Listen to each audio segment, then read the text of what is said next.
Antes de que su nombre se volviera sinónimo de represión y decadencia, Robert Mugabe fue la esperanza de una nación entera. Nació en 1924 en una pequeña misión católica del entonces Rodesia del Sur, un territorio controlado por colonos británicos donde los africanos no tenían voz, ni tierra, ni poder. Desde niño aprendió dos cosas que marcarían su destino: la importancia del conocimiento y la humillación de vivir bajo otro. Mientras sus compañeros trabajaban en los campos, Mugabe leía. Pasaba horas en silencio, con libros más grandes que sus manos. Los misioneros decían que tenía la mente de un europeo y el fuego de un africano. Esa dualidad, entre disciplina y rabia contenida, sería la base de su liderazgo y, más tarde, de su caída. En los años 50, África empezaba a despertar. Ghana se independizaba, Egipto hablaba de libertad, y los jóvenes africanos comenzaban a creer que podían romper sus cadenas. Mugabe viajó, estudió economía y pedagogía, y se empapó de ideas marxistas, panafricanistas y nacionalistas.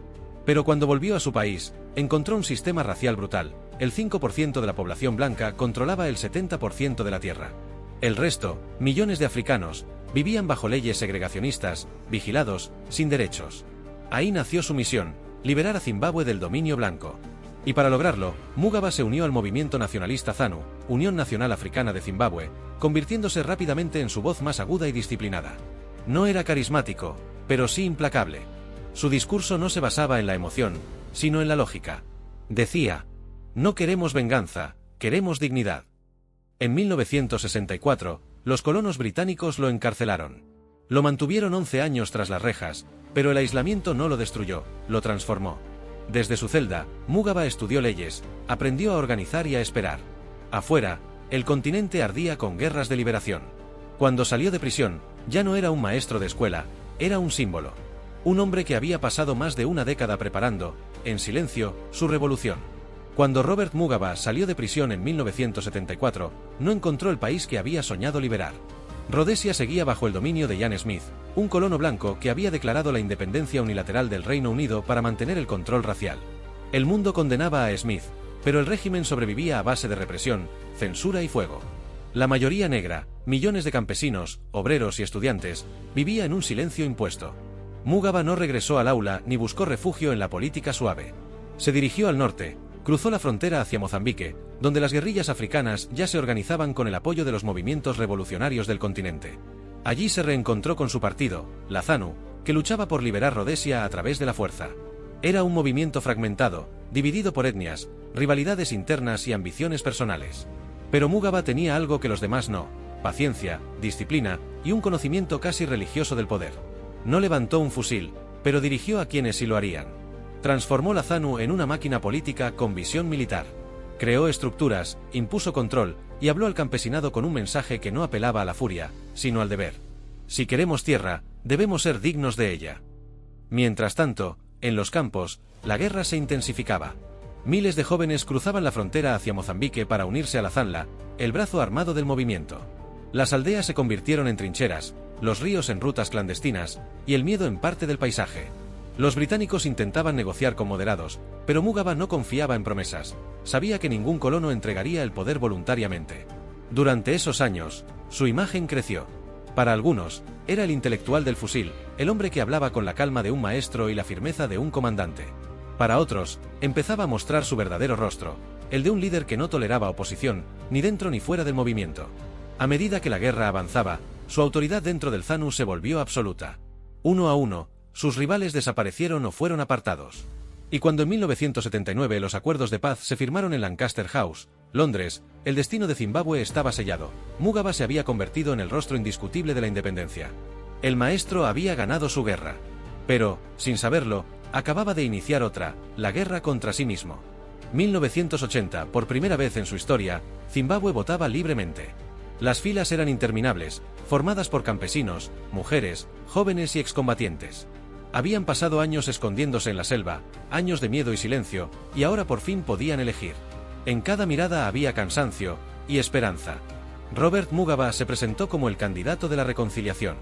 Habló de perdón, de paz, de reconstrucción. Prometió que los colonos blancos no serían perseguidos, que todos los hijos del país podrían convivir bajo una sola bandera. El mundo lo escuchó con admiración. Un hombre que había pasado 11 años en prisión hablaba de paz, no de venganza. Era el héroe perfecto para una África que buscaba ejemplos. El 18 de abril de 1980, Zimbabue se declaró independiente. En el estadio Rufaro de Harare, miles de personas celebraron entre cánticos, banderas y lágrimas. Las luces se apagaron por un instante, y una nueva bandera subió lentamente al cielo. En el palco, junto a príncipes, ministros y jefes de Estado, Mugabe levantó la mano derecha, el puño cerrado. El público rugió. Los fuegos artificiales iluminaron el rostro de un hombre que había cumplido su promesa. El maestro se había convertido en presidente. El rebelde en estadista. Y el país lo adoraba. Durante los primeros años, Mugabe cumplió. Reconstruyó escuelas, impulsó campañas de alfabetización, distribuyó alimentos en zonas rurales y trató de mantener una economía frágil pero estable. Recibió aplausos desde Londres y Washington. Era la nueva cara del África independiente, inteligente, educado, pragmático. Incluso Nelson Mandela, desde su celda, lo llamaba un símbolo de esperanza para el continente. Pero bajo esa calma, algo empezaba a cambiar. El poder, que al principio fue una herramienta para reconstruir, comenzó a sentirse como una extensión de su propio cuerpo. Los ministros que lo rodeaban aprendieron a callar. Los partidos de oposición empezaron a disolverse. Y en los despachos del gobierno, Mugabe dejó de ser el presidente del pueblo para convertirse en su excelencia. Afuera, el pueblo seguía celebrando su libertad. Adentro, Mugabe empezaba a descubrir una verdad que corrompe incluso a los héroes, que quien controla el poder puede reescribir la historia. Los primeros años de independencia parecían un sueño cumplido. Las escuelas funcionaban, las carreteras volvían a tener movimiento, y por primera vez los hijos de los campesinos accedían a la universidad. Mugabe era el rostro de un país nuevo. Pero el poder, silenciosamente, comenzó a cambiar su ritmo. En su entorno más cercano, nadie discutía sus decisiones. Los ministros que osaban cuestionarlo eran apartados. Los periódicos comenzaron a recibir llamadas de advertencia, y los críticos se convirtieron en enemigos. En sus discursos, el tono del profesor paciente fue desapareciendo. El Mugabe que una vez habló de reconciliación, empezó a hablar de disciplina, de obediencia, de unidad a toda costa. En el sur del país, la tensión étnica comenzó a crecer. Zimbabue era un mosaico de pueblos y rivalidades que la guerra había unido por necesidad, no por amor. El partido rival, la ZAPU, liderado por Joshua Nkomo, representaba a otra parte del país y exigía participación real en el gobierno. Mugabe lo vio como una amenaza. En su mente, no podía haber dos patriotas. Solo uno. En 1983, el ejército lanzó una operación llamada Gukuraundi, que en el idioma Shona significa la lluvia que limpia la suciedad. Oficialmente era una campaña contra supuestos rebeldes. En realidad, fue una purga. Miles de civiles de la etnia Ndebele fueron perseguidos, detenidos o ejecutados por las fuerzas del Estado. Los cuerpos se apilaban en fosas comunes mientras el gobierno hablaba de estabilidad nacional. El mundo miraba con desconcierto. Aquel hombre que había prometido perdón y justicia, ahora ordenaba silencio y obediencia. Mugabe lo justificaba diciendo que la revolución no podía permitirse el desorden. Decía: una nación no se construye con voces dispersas, sino con una sola voluntad. Era el comienzo de una larga caída moral. Cada decisión lo alejaba más del pueblo que lo había adorado. Pero nadie se atrevía a enfrentarlo. El héroe seguía vivo en la memoria colectiva. Y muchos pensaban que, quizás, el precio de la independencia era obedecer al hombre que la había dado. Mugabe aún creía que gobernaba por el bien del país. Pero el poder ya había dejado de ser un deber. Comenzaba a convertirse en una fe. Para finales de los años 80, Robert Mugabe ya no era solo el presidente de Zimbabue. Era el padre de la nación, el arquitecto de la libertad, el rostro que aparecía en billetes, murales y canciones escolares. Su imagen estaba en todas partes, en los periódicos, en las aulas, en los desfiles. Los niños repetían su nombre cada mañana como si fuera parte del himno nacional. Durante un tiempo, parecía merecerlo. El país crecía. Los índices de alfabetización subían, la agricultura florecía, y el nombre de Zimbabue inspiraba respeto en todo el continente.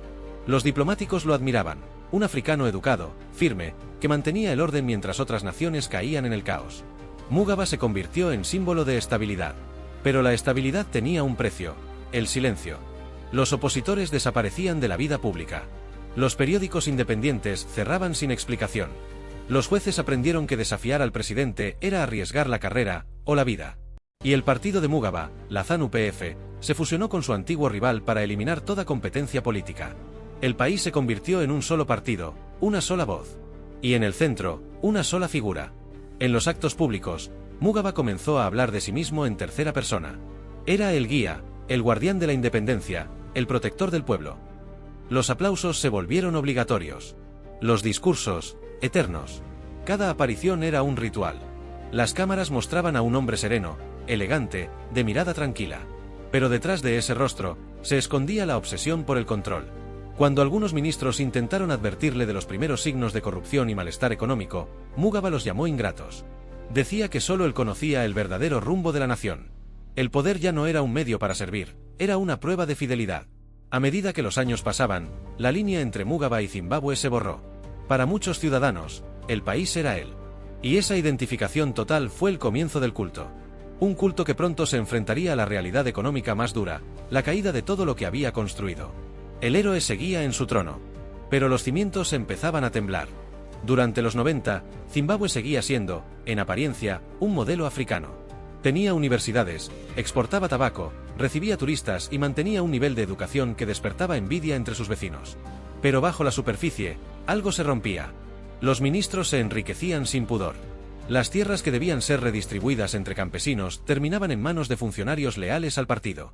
Y Mugabe, que antes predicaba austeridad, vivía rodeado de lujos, protegido por un círculo cada vez más pequeño. Los campesinos empezaron a impacientarse. Las promesas de reforma agraria, el corazón del sueño revolucionario, se habían quedado en discursos. Las grandes haciendas seguían perteneciendo, en su mayoría, a colonos blancos. Y en los barrios pobres, la independencia ya no se sentía como una victoria, sino como una deuda impaga. En 1997, esa tensión estalló. El país entró en una espiral de inflación, protestas y desempleo. Mugabe respondió con lo único que conocía: control. Aumentó los salarios del ejército para comprar lealtades. Reprimió las manifestaciones. Y culpó a Occidente, al FMI y a los enemigos internos de la crisis. Pero la realidad no podía ocultarse. La moneda nacional comenzó a desplomarse. Los precios subían cada semana. El pan, la leche, el combustible, todo se volvió inaccesible. Las fábricas cerraban. Y mientras tanto, la televisión estatal mostraba a Mugabe inaugurando monumentos y repitiendo que Zimbabue era una nación fuerte, indomable, soberana. La fractura definitiva llegó con la reforma agraria forzada. Cansado de críticas, Mugabe permitió que veteranos de guerra y militantes invadieran haciendas de propiedad blanca. Decía que la tierra debía volver a su pueblo. Pero el proceso fue caótico, violento y sin planificación. Miles de hectáreas productivas quedaron abandonadas o mal gestionadas. Las cosechas se desplomaron. La economía colapsó. El mundo entero miró con alarma. Las potencias occidentales impusieron sanciones. Los inversores huyeron. Y la inflación comenzó a subir hasta cifras imposibles: 100.000%, luego 1 millón, luego más. Los billetes perdieron su valor antes de imprimirse. La gente usaba bolsas llenas de dinero para comprar pan. Y Mugabe, cada vez más aislado, culpaba a todos menos a sí mismo. El héroe que había prometido dignidad al pueblo, lo había condenado a la pobreza más profunda. Pero seguía creyendo que solo él podía salvarlos. Para comienzos de los 2000, el país que Robert Mugabe había levantado con sus propias manos empezaba a resquebrajarse. La inflación devoraba los salarios, los supermercados estaban vacíos, y millones de zimbabuenses huían a Sudáfrica buscando comida o medicinas. La libertad, esa palabra que una vez representó su vida entera, se había convertido en un lujo. En las calles, el miedo comenzaba a transformarse en ira. Ya no bastaban los discursos ni los himnos. Las promesas habían perdido peso. La gente quería respuestas. Por primera vez, surgió una oposición real, el Movimiento por el Cambio Democrático, MDC, liderado por Morgan Tsvangirai, un sindicalista que hablaba el lenguaje del pueblo. Su mensaje era simple: la independencia no sirve sin pan. El gobierno respondió como siempre lo había hecho, con represión. Las marchas fueron prohibidas, los líderes encarcelados, los medios cerrados. Pero el miedo ya no servía. Incluso dentro del ejército y el partido, empezaban a escucharse murmullos. Los generales veían cómo el país se derrumbaba mientras la élite política seguía acumulando riquezas. La fe en el héroe empezaba a morir. Mugabe, que ya tenía más de 80 años, no veía la realidad. Vivía rodeado de consejeros que solo le repetían lo que quería oír. Creía que seguía siendo amado, que el pueblo entendía sus sacrificios. Cada discurso se convertía en un ejercicio de negación. Hablaba de conspiraciones extranjeras, de traiciones internas, de enemigos invisibles. Y mientras tanto, Zimbabue se hundía en el caos. En 2008, llegaron las elecciones. Por primera vez, Mugabe perdió. Los resultados fueron ocultados durante semanas. Cuando finalmente se publicaron, el país estaba paralizado por la tensión. El MDC había ganado la primera vuelta.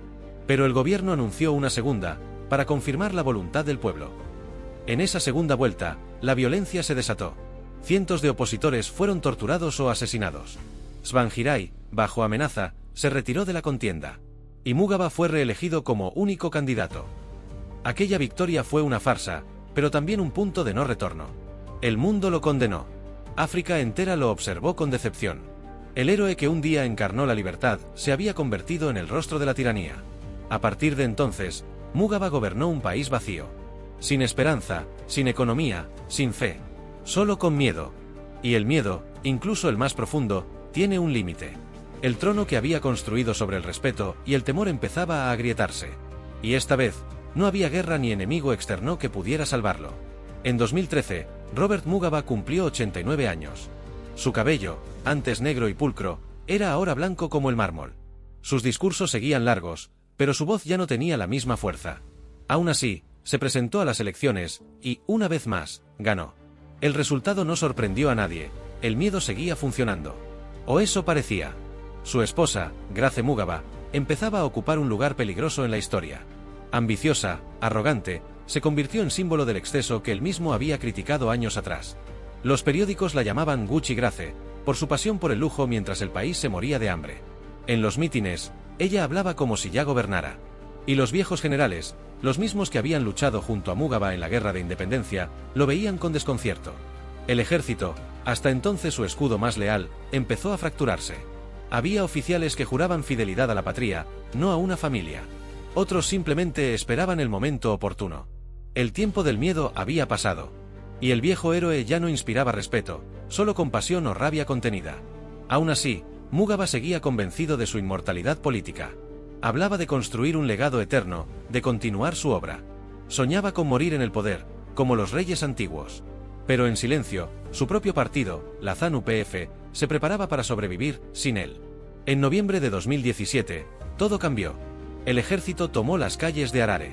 Los tanques avanzaron, no con violencia, sino con precisión. No hubo disparos, solo una calma extraña. Los soldados rodearon el palacio presidencial. Y Mugabe, dentro, seguía negándose a aceptar la realidad. Afuera, los manifestantes celebraban. Por primera vez en décadas, la gente gritaba su nombre no con miedo, sino con rabia. Mugabe debe irse. Durante días, el anciano presidente se negó a renunciar. Creía que aún tenía el control, que su ejército no lo traicionaría. Pero su firma ya no valía nada, y sus órdenes eran ignoradas. Cuando finalmente anunció su renuncia, el país entero estalló en euforia. Las calles se llenaron de cantos, lágrimas y banderas. La era de Mugabe había terminado. Después de 37 años en el poder, el hombre que liberó a su pueblo se convirtió en el último prisionero de su propio imperio. Cuando Robert Mugabe renunció en noviembre de 2017, el mundo entero miró una imagen que nadie creyó posible. El hombre que había gobernado Zimbabue con puño de hierro, derrotado por la calma. No hubo golpe de estado violento, ni fusilamientos, ni guerra civil. Solo un pueblo que dejó de temer, y un ejército que decidió que el tiempo del caudillo había terminado. Mugabe fue puesto bajo arresto domiciliario. El mismo palacio donde había dictado órdenes durante casi 4 décadas se convirtió en su prisión dorada. El silencio lo rodeaba. Ya no había ministros, ni aplausos, ni banderas. Solo pasillos vacíos, fotografías antiguas y el eco de su propia voz en discursos que ya nadie escuchaba. El nuevo gobierno, encabezado por su antiguo aliado Emmerson Mnangagwa, lo trató con aparente respeto. Le permitieron conservar su pensión, su casa y su seguridad. Pero le arrebataron lo único que siempre le importó, el poder. Mugabe pasó sus últimos años aislado, entre Harare y hospitales en el extranjero. Su salud se debilitaba, y sus apariciones públicas se volvieron esporádicas. Cuando hablaba, su tono ya no era el del líder que había inspirado revoluciones. Era el de un hombre que no entendía cómo su país podía seguir sin él. A veces, frente a la televisión, miraba los noticieros que hablaban de inflación, protestas y desempleo. El mismo caos que había dejado atrás. Y quizás, en silencio, comprendía que su obra no había sido eterna. Que el trono que había construido sobre la historia y el miedo se había deshecho en polvo.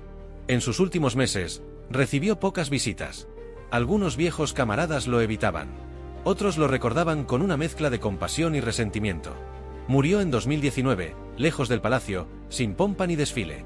Un funeral de estado le devolvió brevemente el protagonismo, pero ya no quedaba fervor. El pueblo lo despidió con respeto y alivio. Robert Mugabe partió como llegó, solo. Había desafiado a un imperio, ganado una nación, y perdido su alma en el intento. El maestro que enseñó a leer a un país entero no pudo aprender la lección más difícil, que el poder, cuando cuando deja de servir, se convierte en una prisión. La historia de Robert Mugabe no cabe en una sola palabra. Héroe, dictador, maestro, tirano, libertador, verdugo. Cada nombre es cierto, y al mismo tiempo, ninguno lo define por completo. Para muchos africanos, Mugabe sigue siendo el símbolo de una época en la que el continente se levantó contra el dominio extranjero. El hombre que se atrevió a mirar a Occidente a los ojos y decirle no. El líder que devolvió orgullo a los oprimidos, y dignidad a quienes habían sido borrados de su propia tierra. Pero para otros, es la sombra que demuestra cómo el poder absoluto destruye incluso las causas más justas. El libertador que, en su intento de proteger la revolución, terminó traicionándola. El hombre que prometió pan y libertad, y dejó hambre y miedo. Zimbabue se convirtió en el reflejo trágico de su propia ambición, un país con memoria heroica y heridas abiertas. Su historia no es solo la de un dictador africano. Es la historia universal del poder, de cómo los ideales pueden convertirse en dogmas, y los héroes, en dioses que olvidan ser hombres. Mugabe gobernó tanto tiempo que confundió su voluntad con la del pueblo. Pensó que su país no sobreviviría sin él, y en esa creencia terminó destruyendo aquello que más amaba, su propia obra. Hoy, su figura sigue dividiendo. Para unos, el padre fundador. Para otros, el rostro del fracaso africano. Pero más allá de los juicios, su nombre quedará grabado en la memoria del continente como una advertencia, que la independencia no es un punto final, sino una lucha eterna. Porque África no solo necesitaba héroes, necesitaba líderes que supieran cuándo dejar de serlo. Y en ese punto, Robert Mugabe perdió su batalla final. No en el campo de guerra, sino frente al espejo del poder. Allí donde los héroes olvidan quiénes fueron, y el eco de sus propias victorias termina sonando como un lamento.